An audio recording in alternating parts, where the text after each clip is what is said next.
আসসালামু আলাইকুম। রাত গভীর হলে জানালার বাইরে তাকাতে ভয় লাগে।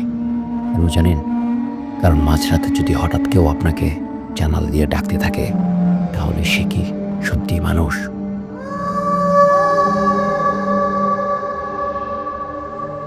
আজ আমরা আপনাদের শোনাবো এক ভয়ঙ্কর সত্যি ঘটনা, এক জানালা, এক ডাক আর এক আতঙ্ক।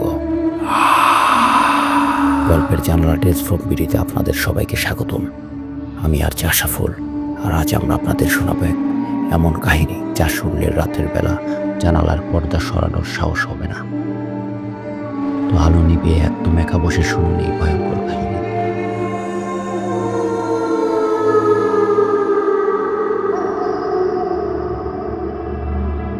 ঘটনার শুরু 1998 সাল। ঢাকার এক পুরনো দোতলা বাড়ি। বাড়ির মালিক রফিক সাহেব। তিনি তার স্ত্রী আর একমাত্র মেয়ে নাদিয়াকে নিয়ে এখানে থাকেন। নাদিয়া ক্লাস 10-এর ছাত্রী।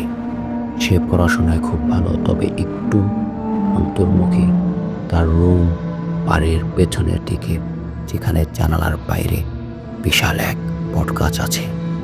এই বাড়ির আশেপাশের লোকজন বলেন এই গাছটা ঠিক নেই, এখানে মাঝরাতে কিছু একটা দেখা যায়, আর একবার কেউ যদি ডাক শুনে সে আর স্বাভাবিক থাকে না। কিন্তু রফিক সাহেব এসব কথায় বিশ্বাস করেন না। কিন্তু এক রাতে সব বদলে গেল। সেদিন ছিল শীতকাল, রাত তখন 1টা। বাড়ির সবাই ঘুমিয়ে পড়েছে, কিন্তু নাদিয়ার ঘুম ভাঙল জানালার পাশে আস্তে আস্তে টোকা পড়ছে। টক টক টক। সে প্রথমে পাত্তা দিল না, কিন্তু হঠাৎ জানালার পাশ থেকে কেউ আস্তে করে বলল, নাদিয়া, দরজা খুলবে না? নাদিয়া অবাক। এই কণ্ঠটা খুব চেনা লাগছে, কিন্তু এটা তো তার মায়ের কণ্ঠ। সে ভাবল হয়তো মা ডাকছেন, কিন্তু হঠাৎ সে বুঝতে পারল তার মা তো পাশের ঘরে ঘুমাচ্ছেন। তাহলে এই কণ্ঠটা কোথা থেকে এলো? নাদিয়া ভয় পেল। সে আস্তে করে জানালার পর্দা সরিয়ে বাইরে তাকালো, এবং তখনই তার পুরো শরীর জমে গেল। জানালার ওপাশে বটগাছের নিচে এক মেয়েকে দাঁড়িয়ে থাকতে দেখল।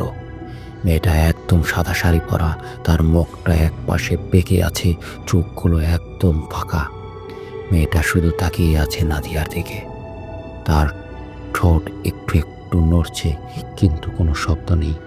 তারপর সে আবার ফিসফিস করে বলল, নাদিয়া, দরজা খুলবে না? এবার মেয়েটা এক পা এগিয়ে এলো। তার গায়ের কাপড় বাতাসে উড়ছে, কিন্তু আশেপাশে বাতাসই নেই। নাদিয়া তখনও নড়তে পারছিল না। তার শরীর যেন অবশ হয়ে গেল। সে চোখ সরাতে পারছে না।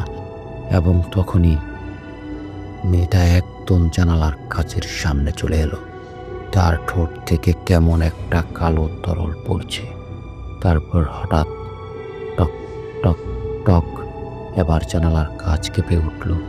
মেয়েটা এবার আরো জোরে বলল, দরজা খোলো। নাদিয়া তখনই জ্ঞান হারিয়ে ফেলল। সকালে নাদিয়ার মা এসে দেখলেন নাদিয়া মেঝেতে পড়ে আছে। তার গায়ের রং ফ্যাকাশে হয়ে গেছে। সে কথা বলতে পারছে না। কিন্তু সবচেয়ে ভয়ঙ্কর বিষয় ছিল জানালার কাছে একটা কালো হাতের ছাপ, আর দেয়ালে কেউ যেন মুখ দিয়ে লিখে গেছে, আমি আবার আসব। সে রাতে কি করেছিল কেউ জানে না, তবে লোকজন বলে কয়েক বছর আগে এই বাড়ির এক মেয়ে ঠিক এই জানালার নিচে গলায় দড়ি দিয়ে আত্মহত্যা করেছিল। তার শরীর কেটে গিয়েছিল আর রক্ত জানালার গায়ে লেগেছিল। আর তখন থেকে মাঝরাতে সে ফিরে আসে, আর যাকে সে ডাক দেয় তাকে সে নিয়ে যায়। নাদিয়া কিভাবে বেঁচে গেল? এই মেয়েটা আসলে কি? আপনারও কি কখনো জানালার পাশে দাঁড়িয়ে কেউ ডাক দিয়েছে? আপনার মতামত জানাতে ভুলবেন না কমেন্টে।